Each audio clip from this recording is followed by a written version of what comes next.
Today in this lecture we are going to discuss the effect of angiotensin in kidneys to cause retention of salt and water.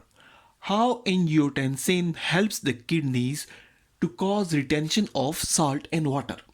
Basically, we are discussing renin-angiotensin system, and we are discussing the role of kidney in long-term regulation of arterial pressure.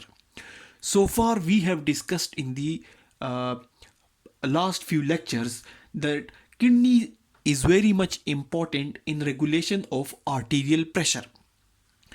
Now, one way of regulating the arterial pressure was through fluid control, the volume of fluid control, and the second mechanism was through renin-angiotensin system.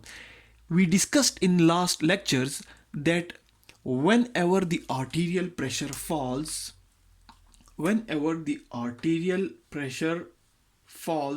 it leads to secretion of renin from the kidneys. This renin basically converts angiotensinogen into angiotensin 1. This angiotensin 1 gets converted into angiotensin 2, and angiotensin 2 basically cause retention of salt and water and vasoconstriction. Both of these factors basically helps in the elevation of arterial pressure.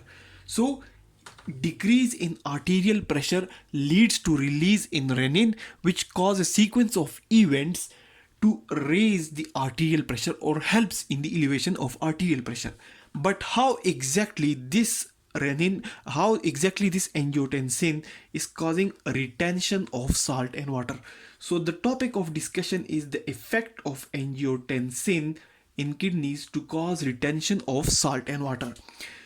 Angiotensin basically helps in retention by two ways. One is the direct effect of angiotensin. On the kidneys, and second is the secretion of aldosterone with the help of angiotensin. Now, once the angiotensin has been formed in the body, it circulates in the blood. It is secreted from the kidneys, and then it circulates in the blood, and it has multiple effects. So the direct effect, which will basically lead to retention of salt and water, are first of all constriction of the renal arteriole. First of all, it will cause constriction. It will constrict the renal arterioles. Now here we see that inside the kidney, blood is basically coming to the kidney with the help of renal artery, and from the renal artery through renal arteriole. Now this blood basically gets filtered in the glomerulus, and this filtrate moves through the renal tubules.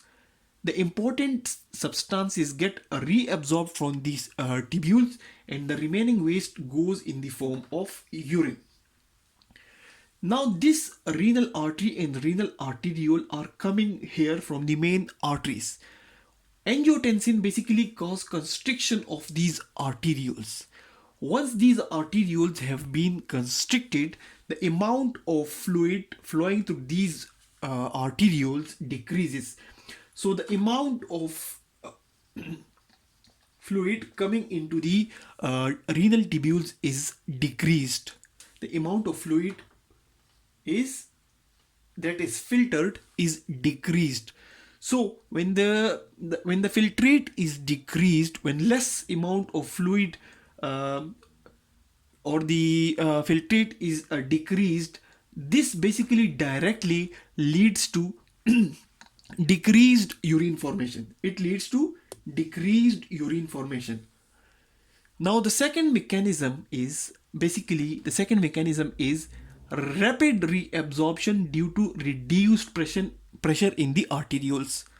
Because the angiotensin has caused constriction of the arterioles, so the blood flow in not only in the glomerulus is slow, but the blood is also moving slowly in these peritubular capillaries.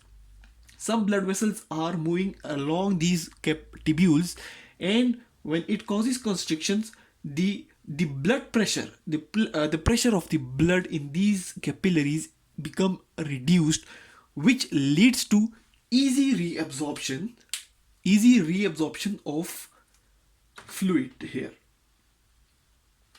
Fluid is salt and water is easily reabsorbed due to reduced pressure. And reduced pressure is basically due to constriction of the arterioles, which not only basically decreases the filtration process, not only decreases the filtration, but it also helps in rapid reabsorption due to reduced pressure in these peritubular capillaries. Another important function of the angiotensin is the direct effect of angiotensin is that it has basically direct effect on the tubular cells. It acts directly on the tubular cells here. It acts on the tubular cells here to cause more reabsorption of salt and water. It increases directly this reabsorption of salt and water by acting directly on the tubular cells.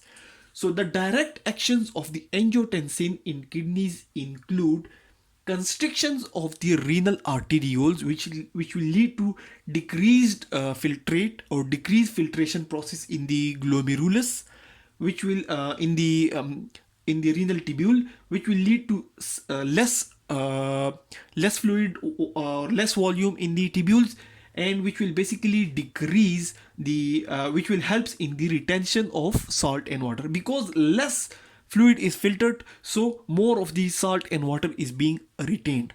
Now the second mechanism, second direct mechanism is that due to decreased pressure, because the constriction has occurred here, so the pressure has decreased in these blood vessels. So due to reduced pressure, the reabsorption process of salt and water from these tubules is increased.